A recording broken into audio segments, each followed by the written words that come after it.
In 2008, Fall Out Boy released their song I Don't Care on their album Folie à Deux. This song featured the chorus that said, I don't care what you think as long as it's about me. And in the year of our Lord 2021, there are lots of influencers who seem to still be taking that to heart. However, 13 years later, has that really aged well? I don't think so. Hey y'all, it's me Alex. Today I am going to do a little chatty get ready with me to get a little something off my chest. I want to talk about the idea of outrage marketing and does it work as well in 2021 as it has in years past. I specifically wanted to talk about the situation with like Patrick Starrr and COVID partying and all of that because I don't know, I feel like talking about it. And am I potentially giving into outrage marketing by even making this video? Sure, absolutely. Still wanted to talk about it a little bit though. I have things to get off my chest. Anyway, for this eyeshadow look, I'm going to be using the Drench Cosmetics Cosmic Oasis palette. I was feeling a big ol' smoky goth glam wing here, so I feel like this look turned out pretty good. Wasn't entirely sure about halfway through that process, but it did. It turned out really good. Okay. So, if you want to hear me rant and rave and like be really annoying about my opinions for like 20 minutes, let's get into the video. Okay, so let's get into the actual content of this Get Ready With Me. Patrick Starrr, an influencer who I think was, to me at least, he was regarded as like relatively unproblematic, was seen at a COVID party. I think it was Nikita Dragun's birthday party. Anyway, he was like, fuck you all for canceling this bitch. Nikita Dragun, if you didn't know, she's very problematic and has done so many things that I can make an entire video, but I really don't want to spend my energy on that because there's so much. There's so much. Anyway, he was like, fuck you for canceling this bitch. I love her. And I think he like made out with Tana Mojo at that party or at a different party. Anyway, I had always regarded him as relatively unproblematic. Like I had heard that he was a bit of a diva towards a fan at a meet and greet. I always kind of take that kind of thing with a bit of a grain of salt just because I can't imagine doing that, but you know, sometimes you catch people on like a bad day. Everyone has a rough day, but that was like kind of the only like big thing. But so to a certain extent, I wonder if this is like him showing his true colors because it seems like he was otherwise relatively able to stay out of drama and all of that. But I'm also thinking, one, I think I might have put too much black eyeshadow on this eye, but we're gonna trust the process and blend it out. Two, I feel like this is definitely a piece of outrage marketing. Outrage marketing, as you can guess, that's, you know, marketing by making people mad. And who boy, going to a COVID party, telling people to go fuck themselves, you know, that's a very, very good way to make people mad. And I feel like he's not the only influencer who has relied on outrage marketing, but the difference is like, I'm kind of wondering, okay, does it actually affect everyone the same way? Because I think that he is kind of trying to go along the same lines of Joffrey Starfish, you know? It kind of feels like he is taking that route. Yeah, I kind of wondering if he saw like his brand wasn't doing well, so he would start very publicly being a bad person and that would get more people to buy it. And I think for some people that works really well. So I think the other person who I did mention in that, you know, Nikita Dragun, I feel like she also has a brand of outrage marketing. I feel very much like, you know, she doesn't really get a whole lot of publicity unless she causes a scandal, and she knows that. God, I don't know if my makeup skills are good enough for the look I'm trying to create. Y'all will see at the beginning if this actually turned out really good. So yeah, I think there are a lot of people who rely on outrage marketing, and it pisses me off. Now, granted, I might be, you know, actually semi-subtly promoting them and this practice by me filming this video, which is fair. That is a very fair criticism, and I do not fault anyone for making that, but I also feel like it's a thing that I do feel like needs to be talked about a bit more, you know? Because we also see it like with the P. Louise canceled collection, which, God, that was a nightmare. I feel like if she had just sat there and like genuinely apologized, because I think there are people out there who genuinely like P. Louise's products, if she like actually apologized instead of like doing that, like I would have been like, okay, it's not my place to forgive, but I can like understand like people grow and people change, all of that. I guess that's what I don't get personally about outrage marketing, because to me, it just doesn't simply make sense. I could not see myself doing it. I'm not trying to be an over righteous type of person. I am an obnoxious SJW, but like, you know, I personally do not see like how that personally works. And I also feel like it kind of backfired a little bit in the case of Patrick Starrr. Now, I think we'll have to see kind of that long term, but I didn't know of that many people who were buying his brand to begin with. I know of one person who had like bought his palette because it was like cruelty-free, and she was like genuinely interested in trying it out, and it got an okay review.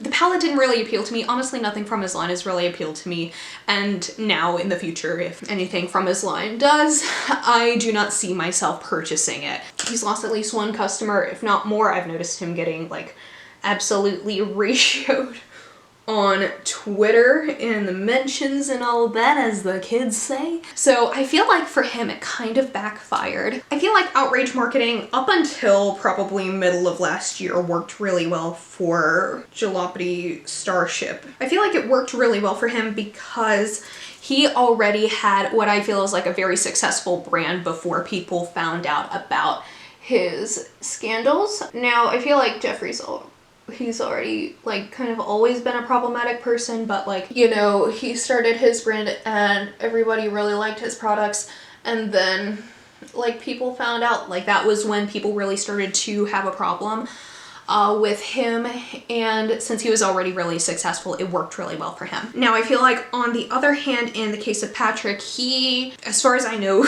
like I said, I haven't seen that many people reviewing his stuff, many people liking it, because quite honestly, he released a whole bunch, like he released makeup wipes as his first thing, and I'm like, have you noticed the trends of like, you know, people going away from makeup wipes? I don't know many people who use makeup wipes, you know, anymore. So to me, there is no substitute for like actually making good products. And I feel like that's what Patrick was trying to do with this sort of marketing type situation. And I get that outrage marketing works in some ways because like it gets people talking about it.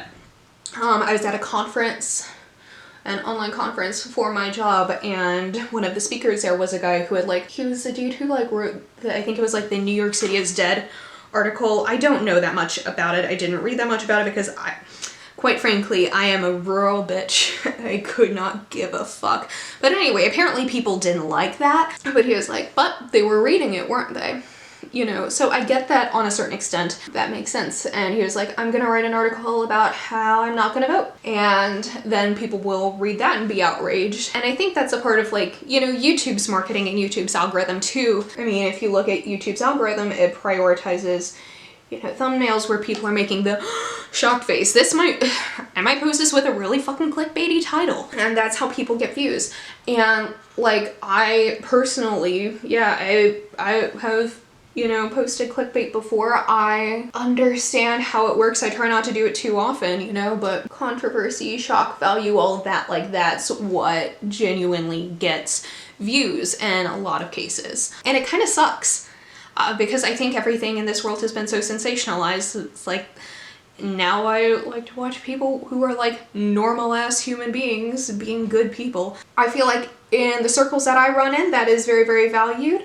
But it's not valued on a larger scale necessarily. I'm not like trying to be judgmental. I realize that this is me coming across as very judgmental. And you know, to some extent I am, because I'm a human being. We are all judgy. I personally would not want to be known for being a bad person. Like, I would rather have, you know, a small ass group of people hanging out with me who like me for being a good person and who share my morals than like being rich and powerful for being an asshole. That's just me personally. So like that comes across as very judgmental, but I also to a certain extent understand why like outrage marketing and stuff does appeal to people, because I feel like some of the reasons like why people like seeing influencers like not giving a fuck, although I think that that is drastically going down because of the Panic at the Disco that we're in. And people have realized like, okay, this is a lifestyle that has genuine effects on people, which I think is another reason why Patrick Starr's stunt wasn't nearly as well received. I think that there is also this genuine want in people to like not have to care that much about what other people think, because I don't know about y'all, but I think that there's a lot of insecurity, you know, of like we do have to care about what other people think, and I think we should care what other people think about us in the sense of like wanting to be a good person, but there is an element of like being cool and wanting to be seen as being cool and being very insecure in that way, you know, that you like do certain things that would compromise your morals in order to fit in with people who you think are cool. Now, for me personally, I have struggled with that in the past. However, I did not go to a COVID party about it. I went to therapy. But like, I do genuinely understand like how that does kind of appeal to people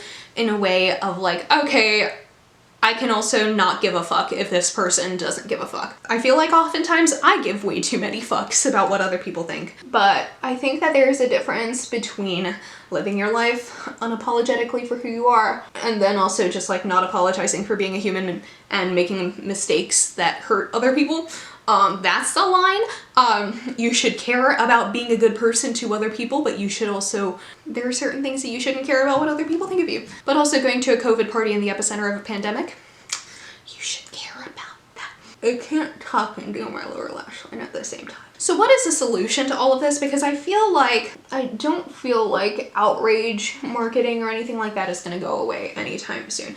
Because I feel like at this point in the year of our Lord 2021, people know how to be good people, generally speaking. So I feel like accidents happen, but also, you know, like generally speaking, what not to do in order to like be a kind and good and caring and compassionate human being. To me, anyone I see like going to a COVID party, doing anything like that, being reckless with theirs and others' public health, you know, that to me is a huge draw the line. And I've seen a lot of my faves do it as well.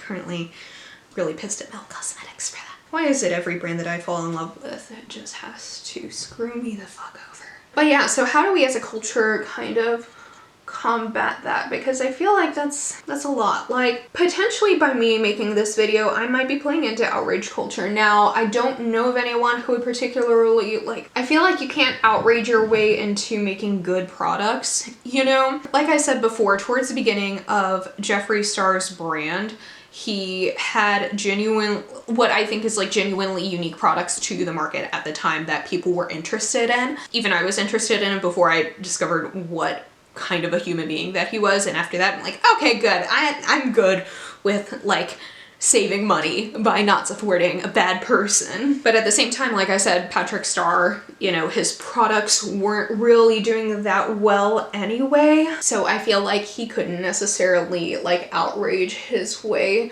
into getting popular at Sephora.